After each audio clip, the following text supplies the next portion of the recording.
Ladies and gentlemen, when the Los Angeles wildfire swept through in 2025, it didn't just leave a path of destruction, it left a profound sense of grief.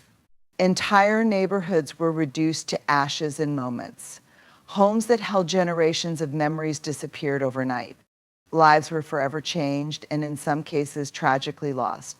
We mourn for those who were taken too soon, for the dreams interrupted, and for the stories that will never be finished. The pain isn't just about what we've lost, it's about the echoes of those losses that ripple through our days. It's the empty chair at the dinner table, the charred remnants of a child's favorite toy, the tree that once shaded us now standing blackened and lifeless. It's the air that still smells faintly of smoke, a reminder of the fragility of everything we hold dear. But let's not rush to turn the page just yet. Let's sit with this pain for a moment, as difficult as it is. Because grief deserves to be honored. It's a testament to how much we loved, how deeply we cared. Ignoring the pain doesn't make it disappear, it just buries it where it festers. By acknowledging it, we create space for healing. And this pain isn't just individual, it's collective. It's felt in the silences shared between neighbors who lost everything, in the tired eyes of first responders who gave everything they had, in the children trying to make sense of a world that suddenly feels unsafe. It's a shared wound, one that reminds us of our interconnectedness, even in moments of isolation. Acknowledging this collective pain is not a sign of weakness, it's a sign of strength. It takes courage to say, I'm hurting. It takes courage to admit, I'm afraid. And it takes courage to come together and say, we will get through this, not by avoiding the pain, but by facing it head on together. So tonight, let us honor that pain. Let us speak the names of those we've lost. Let us acknowledge the weight of this tragedy, even if it feels unbearable. Because in doing so, we honor the humanity of what we've been through and we set the foundation for the healing yet to come. In the face of the unimaginable devastation caused by the Los Angeles wildfire of 2025, one truth became clear: humanity's resilience is boundless. When the flames roared through communities, consuming homes, forests, and landmarks, it would have been easy to give in to despair. And yet, time and again, people rose to meet the challenge with a strength that can only be described as extraordinary. Human resilience doesn't always look the way we expect it to. It's not always bold or dramatic. Sometimes it's as simple as taking one small step forward when the weight of the world feels insurmountable. Sometimes it's about holding someone's hand and saying, we will get through this. In every corner of the city, resilience shone brightly, not as a single act of heroism, but as countless small acts of courage that together became something powerful. We saw resilience in the firefighters who battled the inferno for days, pushing their bodies and minds to the limit. These men and women faced walls of heat and flame, risking their lives to protect others. They worked tirelessly, driven not just by duty, but by an unwavering determination to save as much as they could. Their resilience reminds us that bravery isn't the absence of fear, it's moving forward despite it. We saw resilience in the families who lost everything but refused to lose hope. Imagine standing in front of what was once your home, now reduced to ashes, and still finding the strength to say, we will rebuild. That is resilience. It's not just about physical survival, it's about emotional endurance. It's about choosing to believe in a future even when the present feels unbearable. We saw resilience in the community members who turned their grief into action. People opened their homes to displaced neighbors, cooked meals for strangers, and donated clothing, supplies, and money without hesitation. Volunteers organized shelters, handed out water bottles, and comforted those who had lost loved ones. In the darkest of times, people chose to stand together rather than fall apart. They reminded us that resilience doesn't have to be solitary, it can be collective, a strength that grows when we lean on each other. We even saw resilience in nature itself. Just weeks after the fire, tiny green shoots began to push through the blackened earth. It was a quiet but profound reminder that life has a way of persevering, even in the harshest conditions. The trees that once shaded our neighborhoods will grow again. The animals that fled will return. The land will heal just as we will. Resilience is not about avoiding pain, it's about transforming it.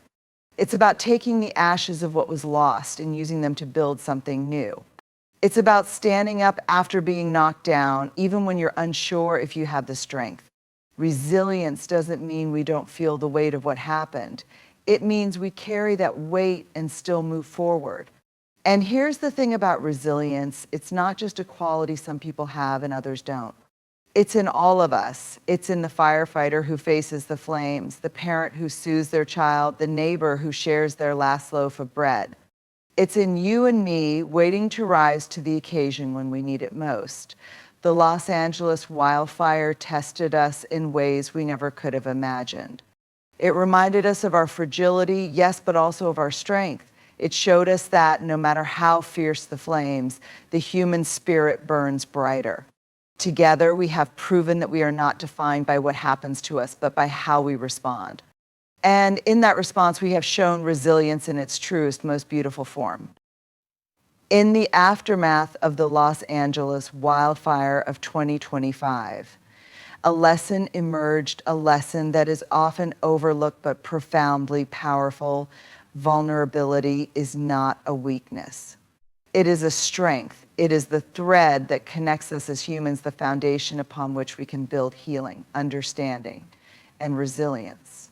When the fires raged, many of us felt helpless. We watched as flames consumed homes, neighborhoods, and landscapes we thought were permanent fixtures of our lives. The loss was overwhelming, and the instinct to shield ourselves from the emotional weight of it all was strong. But those who chose to embrace their vulnerability, to allow themselves to feel deeply, showed us something extraordinary. Vulnerability begins with the courage to say, I'm not okay. It's the parent who admitted to their child, I don't have all the answers, but I promise we'll figure it out together. It's the firefighter who, after hours on the front line, shed tears not because they failed, but because they cared so deeply. It's the neighbor who knocked on a stranger's door to ask, do you need help? Even though they were struggling themselves. When we embrace vulnerability, we allow others to see the truest version of ourselves, not the polished, put together facade, but the raw, authentic self that says, I am hurting, but I am here. And in that moment, we create space for connection. Because when we allow ourselves to be seen, we invite others to do the same. There is a profound strength in admitting fear. It takes courage to stand amidst the rubble of what was once your life and say, I don't know how I'm going to move forward. It takes even more courage to let someone hold your hand in that moment, to lean on their strength when yours feels depleted. Vulnerability is not about pretending everything is fine. It's about owning your truth even when it's messy, uncertain, or painful. We saw this strength in the shelters where strangers shared not just space, but stories, fears, and hopes. People sat together, crying over losses and comforting one another. These moments of openness, of shared humanity, became the foundation for healing. Vulnerability turns strangers into allies, communities into families. Vulnerability is also a powerful catalyst for action. When we admit that we are not invincible, we begin to ask the hard questions. How did this happen? What can we do to prevent it from happening again? How can we support each other better in the future? These questions come from a place of humility, from the recognition that we cannot do it all alone. And it is in that recognition that true strength is born, strength rooted in collaboration, empathy, and a willingness to grow. Even nature reminds us of the strength found in vulnerability. After the fire, the scorched earth lay bare, exposed to the elements. And yet, it is in that exposure that new life begins. Seeds germinate, roots take hold, and green shoots emerge. The land does not hide its scars. It wears them as a testament to its survival, a reminder that life can begin again, even after destruction. As we reflect on the wildfire, let us honor the vulnerability that allowed us to endure. It is in our willingness to feel deeply, to ask for help, and to offer it without hesitation that we found strength. It is in the tears shed, the hands held, and the stories shared that we began to heal. Vulnerability is not the absence of strength, it is the very source of it. It teaches us that we don't have to carry the weight of the world alone. It reminds us that true courage lies not in suppressing our emotions, but in embracing them. It shows us that by being open, we unlock the power of connection, compassion, and community. So as we move forward, let us not hide our vulnerability. Let us wear it proudly as a symbol of our humanity. Because in being vulnerable, we are also unbreakable. We discover that our greatest strength is not in standing alone, but in standing together, hearts wide open, ready to face whatever comes next. In the wake of the Los Angeles wildfire of 2025, one truth stood out: community is not just a word, it's a lifeline. When disaster struck and flames engulfed our city, it was not just the individual acts of heroism that made the difference, it was the collective power of people coming together, united by a shared purpose, that gave us strength. Community is what happens when strangers become neighbors and neighbors become family. It's the unspoken agreement that when the world feels like it's falling apart, we will hold each other up. The wildfire tested the very fabric of our community, but it didn't break us. If anything, it revealed just how strong we are when we stand together. When the fires raged, the power of community showed itself in countless ways. Shelters sprang up overnight, staffed by volunteers who worked tirelessly to provide food, blankets, and comfort to those who had lost everything. People who had never met before shared meals, stories, and tears, forming bonds that would outlast the crisis. In those moments, community became a refuge, a place where hope could grow, even amid the ashes. Businesses opened their doors to offer free meals, supplies, and charging stations. Schools transformed into emergency centers. Doctors and nurses volunteered their time to treat burns, smoke inhalation, and the invisible wounds of trauma. Artists and musicians came together to organize benefit concerts, reminding us that even in the darkest times, beauty and creativity can bring light. But the power of community is not just in the grand gestures, it's in the small, quiet acts of kindness that often go unnoticed. It's in the neighbor who shared their last bottle of water, the firefighter who stayed behind to rescue a pet, and the child who drew pictures to lift the spirits of evacuees. It's in the countless messages sent to check on loved ones, the donations from across the world, and the hugs exchanged between strangers. Community is also about recognizing our shared responsibility. The wildfire taught us that no one is immune to disaster, but no one is powerless in the face of it either. When we come together, pooling our resources, skills, and energy, we become capable of overcoming challenges that would be insurmountable alone. We learn that each of us has something to contribute, whether it's time, talent, or simply the willingness to listen and be present for someone in need. As the flames died down, the power of community didn't end, it transformed. Rebuilding became the new focus, and people once again showed up for one another. Neighbors helped neighbors sift through rubble to salvage what little remained. Volunteers organized cleanup crews, planted trees, and rebuilt homes brick by brick. And throughout it all, people shared not just their labor, but their strength, their laughter, and their hope. Community is also about looking forward. The wildfire reminded us that we are interconnected not just with each other, but with the land we call home. It called us to action, to work together to address the root causes of such disasters, from climate change to urban planning. It reminded us that our choices today shape the future for generations to come, and that collective action is the only way to create lasting change. The power of community lies in its ability to remind us that we are never alone. Even in moments of profound loss, when it feels like the world has turned against us, community reminds us that we have each other. It shows us that together we can weather any storm or fire and come out stronger on the other side. So let us honor the community that rose from the ashes of this wildfire. Let us remember the faces of those who stood beside us, the hands that reached out to help, and the voices that said, "We'll get through this together." And let us carry that spirit forward, not just in times of crisis, but every day. Because community isn't just about coming together when things go wrong. It's about building a foundation of connection, trust, and compassion so that when the next challenge comes, we are ready. Together, we are more than the sum of our parts. Together, we are unstoppable. That is the power of community. The Los Angeles wildfire of 2025 was not just a wake-up call, it was an urgent plea for change. As the flames consumed everything in their path, they revealed the vulnerabilities in our systems, the consequences of neglecting our environment, and the undeniable truth that we cannot continue on the path we've been traveling. This moment demands more than reflection, it demands action. We must start by addressing the root causes of these disasters, beginning with climate change. The science is clear: rising global temperatures, prolonged droughts, and erratic weather patterns are not anomalies, they are the new normal. We can no longer afford to treat climate action as a distant priority. It is a matter of survival. Each of us has a role to play, whether it's advocating for renewable energy policies, reducing our carbon footprint, or supporting organizations fighting for environmental justice. But action cannot stop at the individual level. This wildfire has shown us the urgent need for systemic change. Our cities must prioritize fire-resistant infrastructure, better land management, and stricter building codes to protect against future disasters.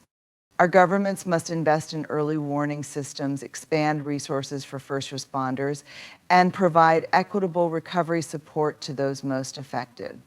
These actions are not optional, they are essential to safeguarding our communities. The wildfire also revealed the disparities in who bears the brunt of such tragedies. Low-income communities and marginalized groups often face the greatest challenges in rebuilding their lives. We must ensure that recovery efforts are inclusive, equitable, and designed to lift up those who are most vulnerable. This is not just a question of policy, it is a moral imperative. Preparation for the future must also include education.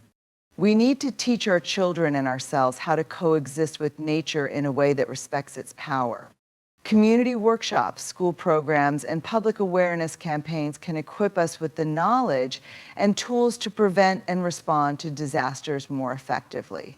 Finally, let this wildfire remind us of the power of collective action. The outpouring of support, the countless volunteers, and the global response to this tragedy prove that when we come together, we are capable of extraordinary things. This sense of unity must now translate into sustained efforts to build a safer, more sustainable future. It's time to turn our heartbreak into hope and our hope into action. In the aftermath of the Los Angeles wildfire of 2025, it would have been easy to believe that all was lost. The devastation was immense, entire landscapes reduced to ashes, homes turned to rubble, and lives forever altered. But even in the darkest of times, hope has a way of finding its way through, like the first green shoots that emerge from the blackened earth. Renewal is not just possible, it is inevitable when we choose to see beyond the destruction and focus on what can grow from it. Hope is found in the smallest acts, in the quiet moments when life insists on continuing. It's in the neighbors who shared stories and laughter amid the ashes. It's in the children who, despite their fears, found ways to play and dream again.